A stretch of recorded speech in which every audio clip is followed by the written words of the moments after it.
Le trading mécanique versus le trading discrétionnaire, lequel prioriser?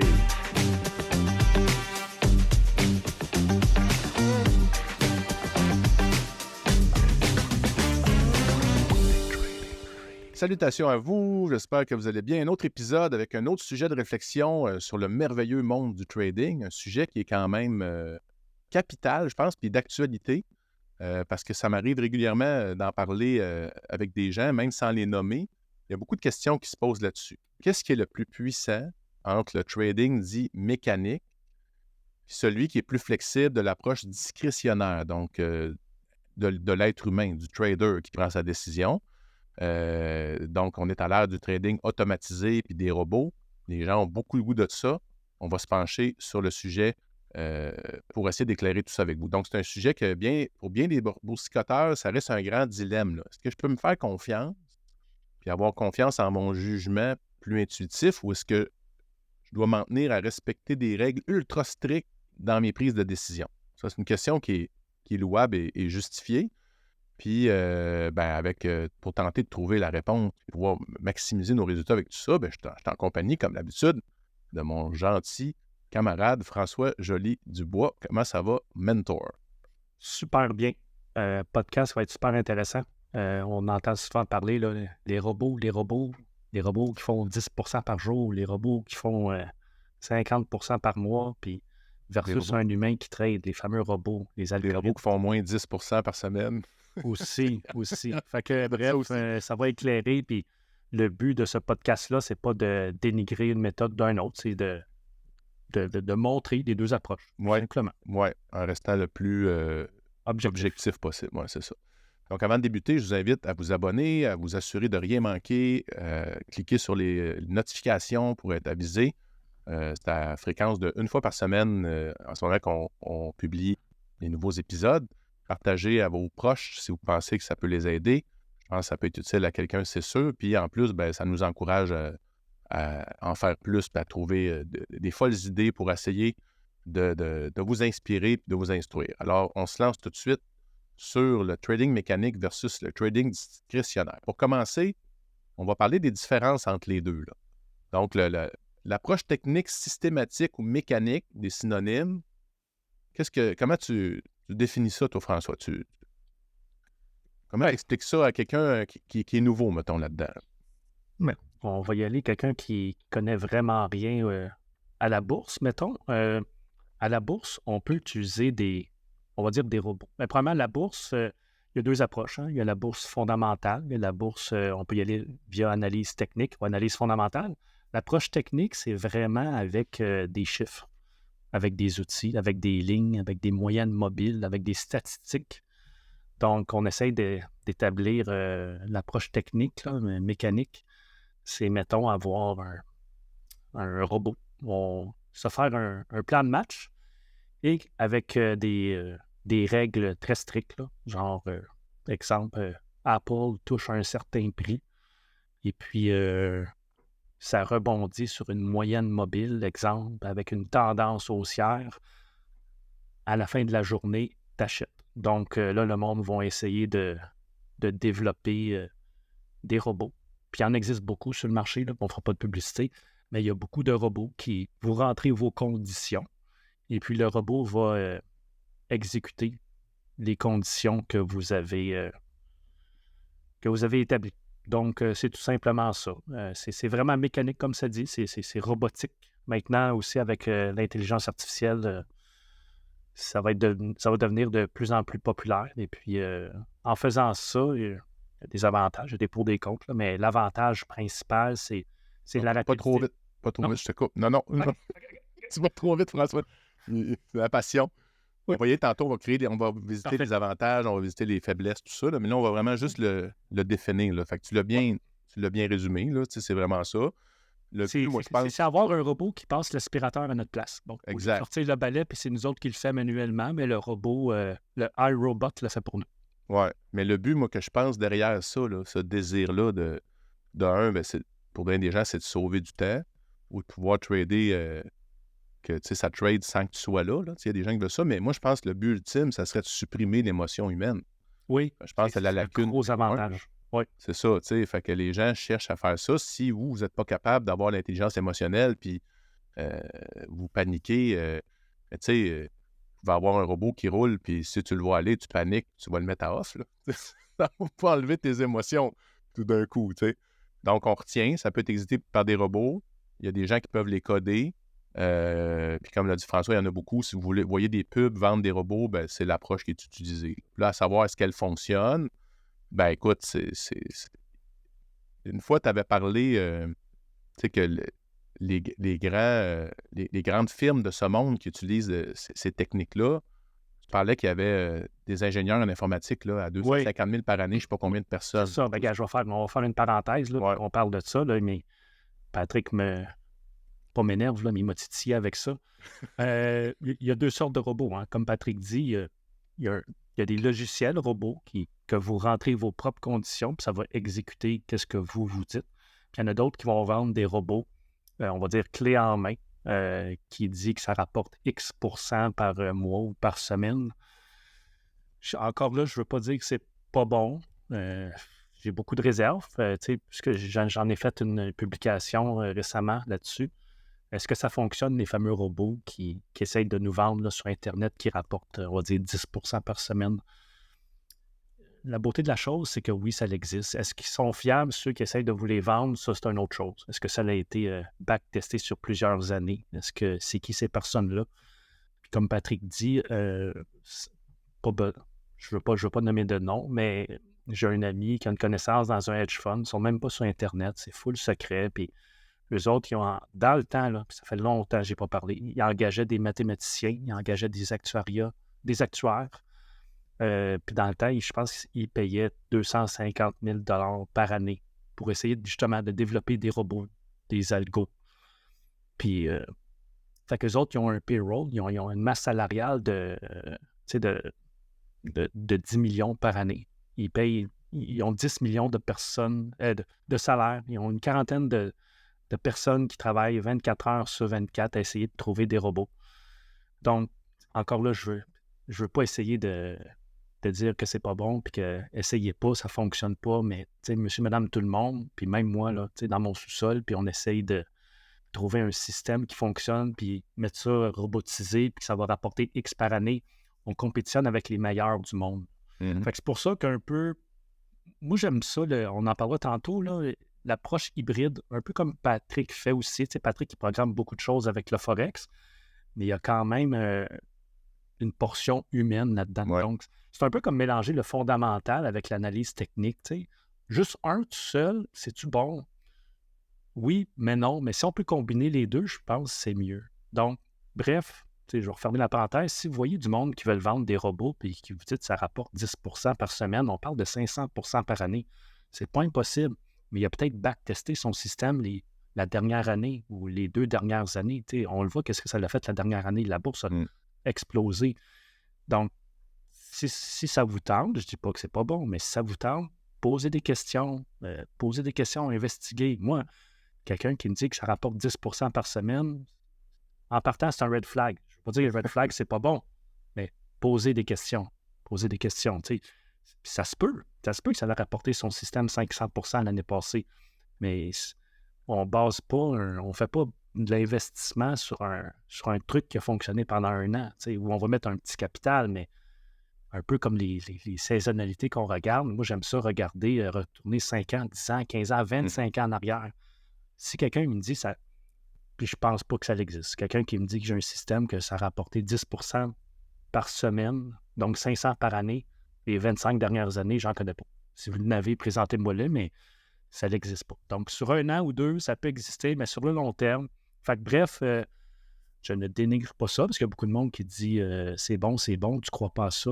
Ça fait 30 ans que je suis dans le milieu. Puis, à part mon ami qui travaille pour un hedge fund, qui a une connaissance qui travaille pour des hedge funds, puis pas juste lui, là, on les voit, là, les BlackRock, les Citadel, les grosses firmes de hedge funds, ça rapporte 20-25% par année steady. Ils engagent du monde professionnel. Donc, monsieur, madame, tout le monde qui essaye de faire ça dans son sous-sol, dans son garage, comme au baseball, on commence avec 2 strikes, mais c'est possible. Puis sinon, ben, on peut essayer de faire affaire avec d'autres personnes, mais poser des questions. Oui. sais, il y a toujours le dilemme quand tu vois une publicité d'un robot comme ça à 500 % de rendement par année. Qu'est-ce que tu fais à perdre ton temps à vouloir me le vendre? Là? Occupe-toi de tes affaires. Il y a toujours ce mais ça, dilemme-là. Mais Patrick, il t'es peut être entrepreneur, diversifié, toi? mais Oui, c'est oui. ça, diversifier. C'est comme À acheter... 500 % par année, on ouais. s'entend-tu pour dire qu'il faut que tu en vendes en tabarouette là, pour accoter ton focus là, comme Ah oui. entrepreneur? Ah oui, parce qu'à 500 par année, mettez 1 000 puis faites ça pendant 2 ans, sortez la C'est fou, là, calculatrice. ça n'a pas de sens, c'est ça. Ouais. Fait que c'est sûr, s'il fait du vin, je comprends, là, mais à 500 % là, moi, ça me Ouais. dit wow, tu sais. C'est ça.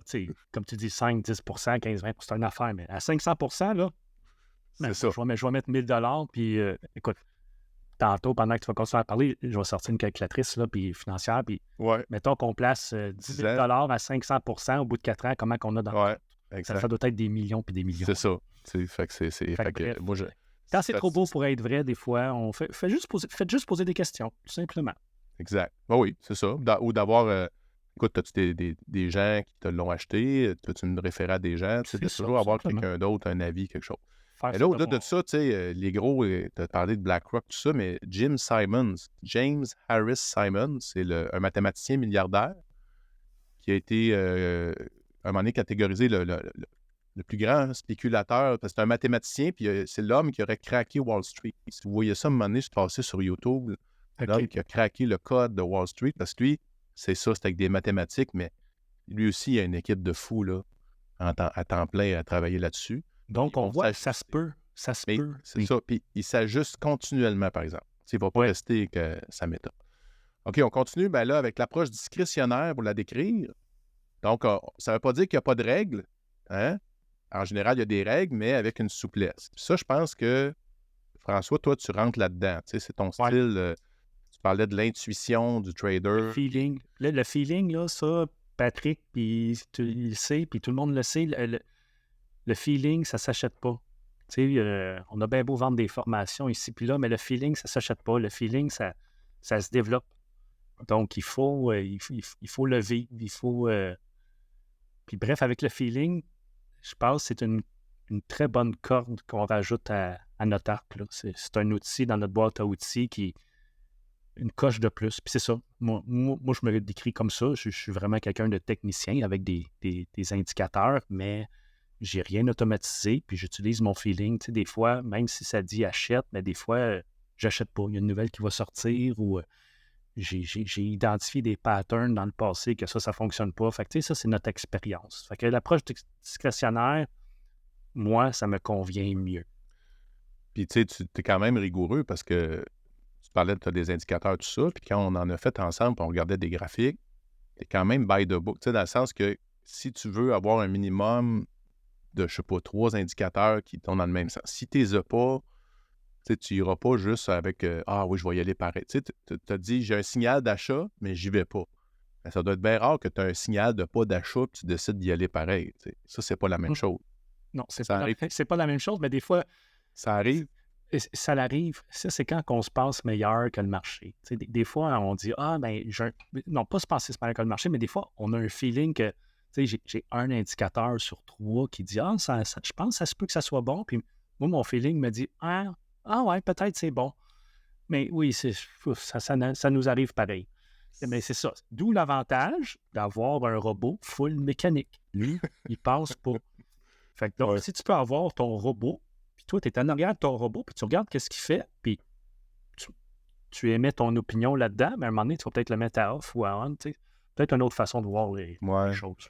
Moi, de la manière que je le vois, là, puis là, je suis un petit peu d'avance aussi, mais c'est que j'essaye, moi, c'est beaucoup le côté mécanique, c'est pour avoir mes signaux, mes alertes. Mais si on devient plus sévère à ce que l'alerte se déclenche, on va avoir moins d'alertes. Fait que nos signaux, selon notre théorie ou notre stratégie, vont être meilleurs. Fait qu'on va éviter d'aller voir les chartes, les graphiques, si on n'a pas le signal, tu sais. En tout cas, moi, c'est comme ça, j'essaie de travailler ça, là. Moi, je pense que c'est important de voir des graphiques. C'est bon de voir les mouvements. Ouais. C'est ça qui développe l'instinct du trader. Puis là, on parle de trading, mais même pour l'investissement, là, quelqu'un qui a un robot et qui n'a jamais vu de graphique versus quelqu'un qui est capable de lire un graphique, tu sais, je sais pas. Là, voir des graphiques, ça développe, c'est comme à l'école, là, ça développe une approche différente. Exact. Il y a Bref, quand même des... ouais, Ouais, vas-y. ben, la version hybride, moi, je trouve que c'est mieux. Ouais. Il y a quand même des traders ou dans leur période de leur vie que ils vont être 100% discrétionnaires. Ils ne regarderont même pas les graphiques. J'en ai vu un comme ça qui Ouais. parlait sur YouTube. Il dit, moi, je ne regarde pas les graphiques. Puis ça ressemblait beaucoup à Marc quand il était venu, Marc Laliberté qui était venu, que lui, quand il a commencé, il regardait les listes, les files d'attente devant un magasin. C'était ça son analyse. T'sais. Fait que ça, c'était vraiment discrétionnaire. Là. C'est vraiment le hey, j'ai un bon feeling, ce produit-là. Mais ça, c'est du positionnement à long terme aussi. C'est quand J'avais un ami, il lisait, on dit lire le tape. Lui, il faisait juste lire les time and sell. Pas de graphique. Moi, c'est OK. la même affaire. Lui, il regardait les time and sell et il regardait les commandes d'achat, les commandes de vente, qu'est-ce qui a été vendu. Puis moi, je regardais les graphiques.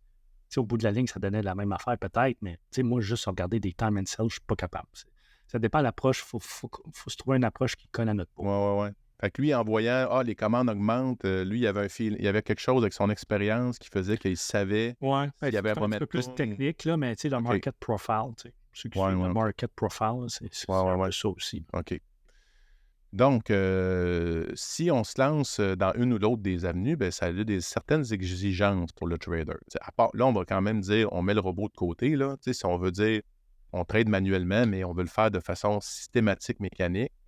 C'est quoi l'exigence numéro 1 pour le trader? C'est qu'il doit avoir une discipline d'acier trempé, inoxydable, incroyable. Si on ne veut pas avoir aucun jugement autre que ce qui a été établi, rendu là, c'est pour ça que le robot il est intéressant, comme tu dis.